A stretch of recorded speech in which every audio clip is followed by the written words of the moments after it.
Buenos Aires, miércoles 24 de marzo de 1976. A las 0:45 de la madrugada, la presidenta Isabel Perón despegó en el helicóptero desde la Casa Rosada. Creía que viajaba hacia la Quinta de Olivos. Señora, usted está detenida. Le informaron 3 miembros de las Fuerzas Armadas en el sector militar del Aeroparque Jorge Newbery.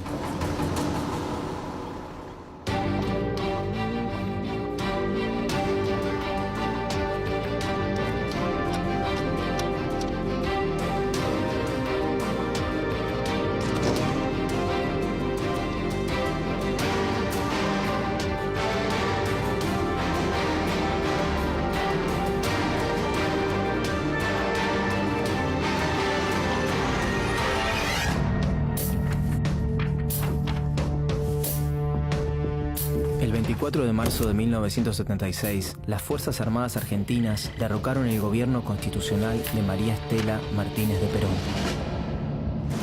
María Estela, alias Isabelita, había llegado a la vicepresidencia el 12 de octubre de 1973, pero el 1 de julio de 1974 debió asumir la presidencia después de la muerte de Juan Domingo Perón, su marido y líder indiscutido del justicialismo.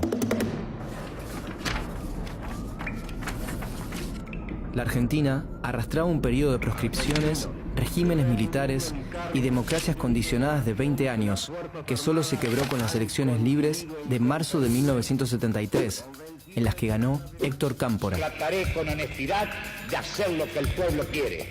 Unos meses más tarde, Perón asumía su tercera presidencia y tras su muerte, el país se quedó sin la única figura que podía garantizar la legitimidad institucional.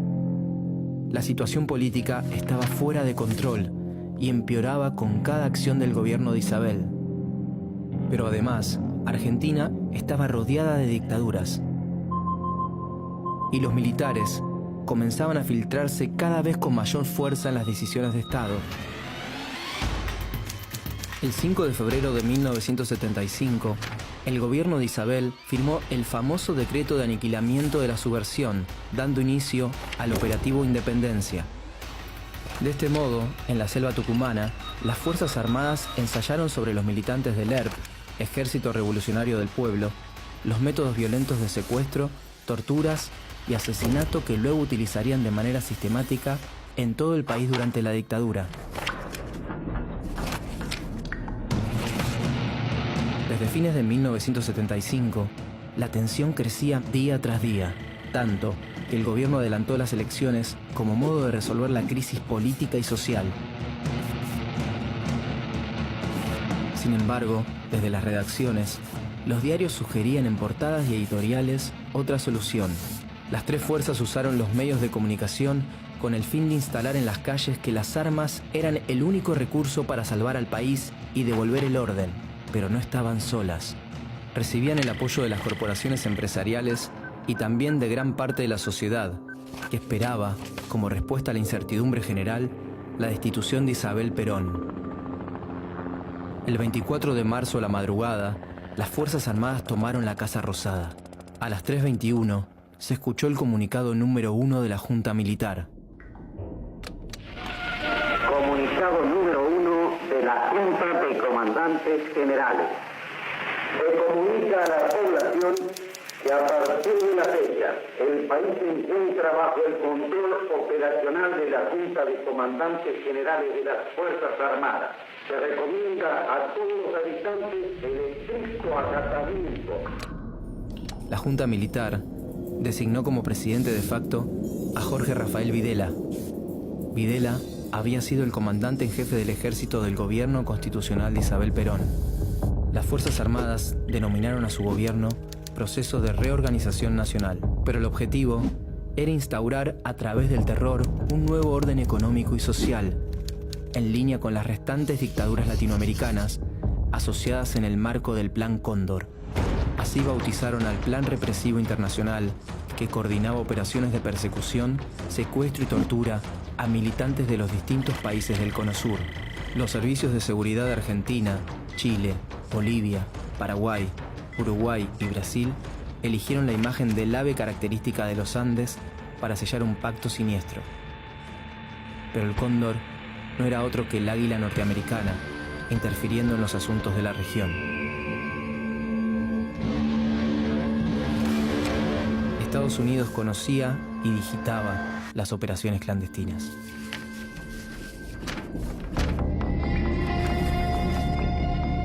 La dictadura llevó adelante una reforma del Estado que destruyó su capacidad de intervención y sus políticas distributivas, reemplazándolas por el mercado. José Alfredo Martínez de Hoz ocupó el Ministerio de Economía durante el gobierno de Jorge Rafael Videla. El ministro mantenía relaciones estrechas con el poder económico nacional e internacional. Se eliminaron los controles sobre la actividad financiera, favoreciendo la especulación, y se abrieron los canales para la importación bajo la excusa de hacer más competitiva la industria local. Quienes no pudieron competir con los productos internacionales debieron cerrar sus empresas, situación que provocó un aumento del desempleo. Las medidas económicas multiplicaron por 5 la deuda externa, que subió de $8.000 millones en 1976 a más de $45.000 millones en 1983. La dictadura usó la fuerza y el terror para implantar un modelo económico liberal. Todo aquel que cuestionaba o se oponía a las políticas del régimen estaba en peligro de muerte. Los llamados grupos de tareas, formados por militares, policías o paramilitares, irrumpían y destruían domicilios particulares con total impunidad. Luego detenían y secuestraban, o muchas veces fraguaban enfrentamientos para justificar el asesinato de las víctimas. Desde el exterior, los exiliados denunciaban las violaciones a los derechos humanos que se vivían en el país. Pero ninguna dictadura se sostiene sin la complicidad de sectores civiles. Hubo dirigentes políticos que aceptaron cargos ministeriales, obispos que justificaron la represión y sacerdotes que absolvieron a torturadores o participaron de interrogatorios ilegales. También hubo empresarios beneficiados por la política neoliberal que apoyaron a las Fuerzas Armadas y una sociedad que en la mayoría de los casos aceptó y vio con buenos ojos al gobierno militar. Los medios de comunicación se convirtieron en piezas funcionales a la dictadura, en especial cuando en 1978 se organizó el Mundial de Fútbol para mostrar un país sin conflictos y en paz. Los argentinos somos derechos y humanos, decían las propagandas.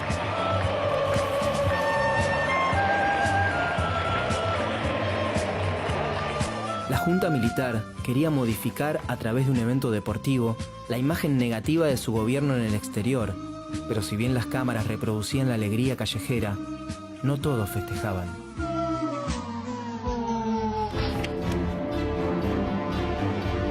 A través del terrorismo de Estado, las Fuerzas Armadas implementaron una política de terror sistemático que funcionó de forma totalmente ilegal y en contra de la población.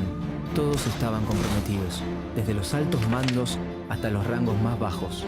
De manera clandestina, utilizaban una red de centros de detención en todo el país, donde miembros de las 3 fuerzas torturaban, obligaban a dar a luz a las mujeres secuestradas, les robaban sus hijos y los asesinaban. El régimen buscaba quebrar a los detenidos para que dieran información sobre sus compañeros de militancia.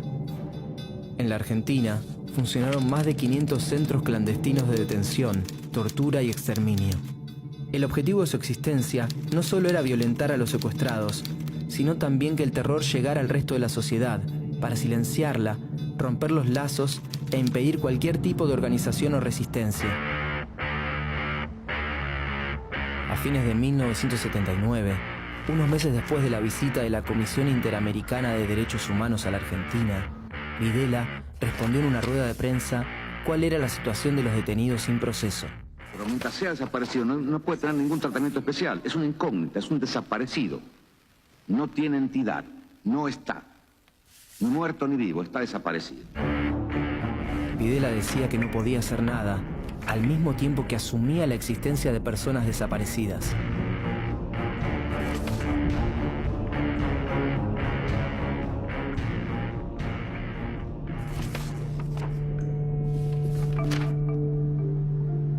Ya en 1978, las madres de los desaparecidos intentaron oponerse a la dictadura. Se conocieron en los pasillos de los juzgados cuando buscaban información sobre los detenidos ilegales y empezaron a juntarse en la Plaza de Mayo para hacerse escuchar. Para reconocerse, se ataron un pañal blanco en la cabeza y como las manifestaciones en la vía pública estaban prohibidas, comenzaron a caminar, en ronda. Fueron una de las primeras en protestar a la vista de todos. Las madres de Plaza de Mayo hoy son un símbolo de resistencia en todo el mundo. El 29 de marzo de 1981, Videla renunció a la presidencia. Lo sucedió Roberto Viola, que fue reemplazado a fin de año por Leopoldo Fortunato Galtieri, uno de los autores intelectuales de Una guerra sin sentido.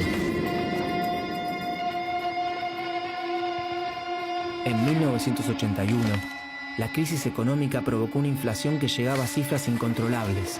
La vida cotidiana se hacía muy difícil. De a poco, la sociedad comenzó a manifestarse. Para frenar el descontento social, la dictadura levantó la bandera de una causa legítima. El 2 de abril de 1982, el general Leopoldo Galtieri decidió desembarcar en las Islas Malvinas, en poder de Gran Bretaña desde el siglo XIX. En condiciones desfavorables, con ropa inapropiada y alimento insuficiente, los soldados argentinos, que habían recibido un mínimo entrenamiento, se enfrentaron solo con su valor ante la superpotencia. Margaret Thatcher decidió enviar tropas a las Islas Malvinas. Utilizó el enfrentamiento bélico para realzar su imagen, desgastada por los problemas económicos que enfrentaba su país.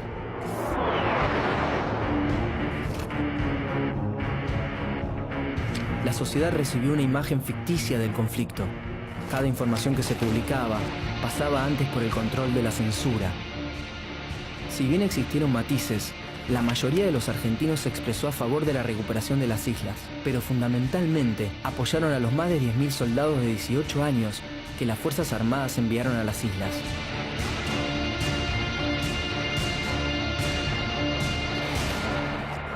El 14 de junio, la Argentina firmó su rendición.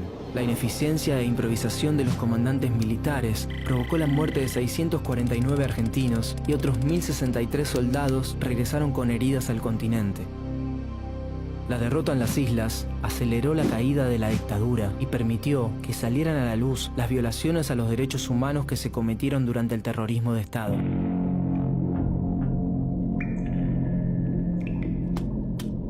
El 1 de julio de 1982, asumió el general Reinaldo Vignone, encargado de llevar adelante la transición entre la dictadura y la democracia. Como sucedió en la retirada de otros gobiernos de facto de la región, firmó una ley de autoamnistía para impedir la apertura de juicios contra los represores. También ordenó la destrucción de todos los documentos que probaban las violaciones a los derechos humanos cometidas desde 1976.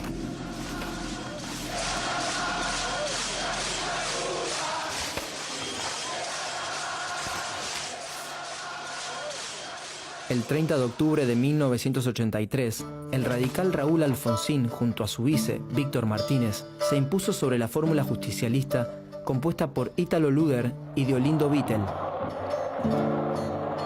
Ni bien asumió el 10 de diciembre, Alfonsín derogó la ley de autoamnistía que promulgó Vignone e impulsó el juicio a las 3 juntas militares. Señores jueces, nunca más. Había empezado un tiempo diferente para la Argentina. Los dictadores permanecieron en el poder por más de 7 años. Desde el terrorismo de Estado asesinaron, robaron identidades, destruyeron organizaciones y rompieron los lazos sociales con un fin específico: imponer por la fuerza un modelo económico de país que siempre perdía en las urnas. 1976-1983, Argentina, sus años más difíciles.